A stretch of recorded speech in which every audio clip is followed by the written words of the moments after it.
ওই দিক থেকে ঢেল আসছে, পাটকেল আসছে, এদিক থেকে আমরা কিছু ঢেল ছুঁড়েছি, কারণ আমাদের জীবন তো বাঁচাতে হবে, আমাদের দেশকে তো রক্ষা করতে হবে। বাংলাদেশের বিজিবি যখন বাধা দেয় তখন ওদের বিএসএফে গ্যাস নিক্ষেপ করেছে, যে কয়েকজন আহত এবং মনে করেন একটা বিজিবির প্রায় একটা লোক কেটে গেছে, এটুকু জানতে পারলাম। আর এই কয়েকজনকে মেডিকেলে ভর্তি করানো হয়েছে।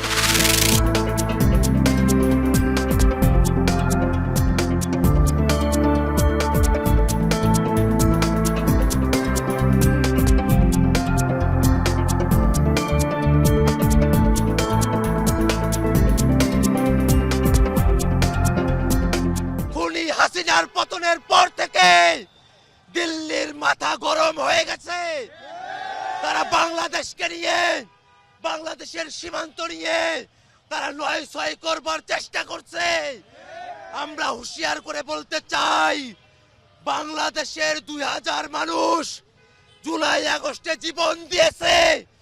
বাংলাদেশের সীমান্ত নিয়ে যদি নয় ছয় হয়, বাংলাদেশের 18 কোটি মানুষ জীবন দেওয়ার জন্য রেডি আছে, কিন্তু কোনোভাবেই বাংলাদেশের 1 ইঞ্চি জায়গাকে আমরা হারাতে দেব না।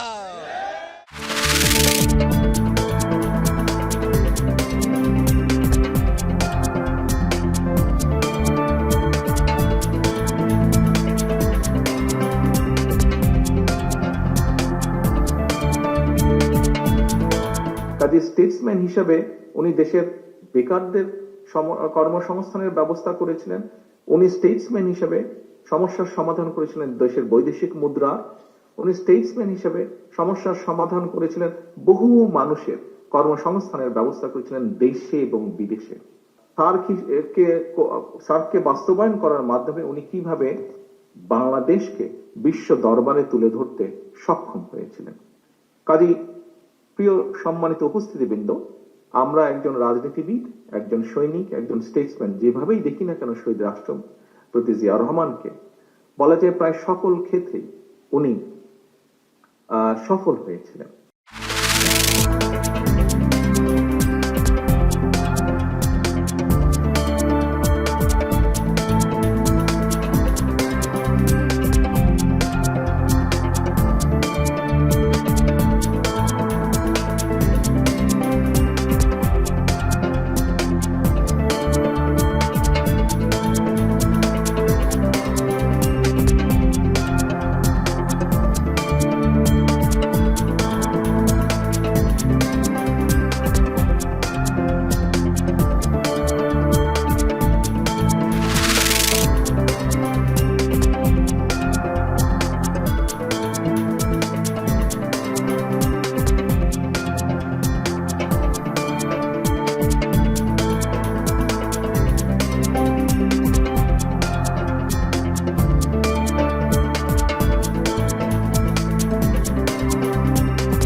দেশের অর্থনীতি কার্যত ভেঙে পড়েছে।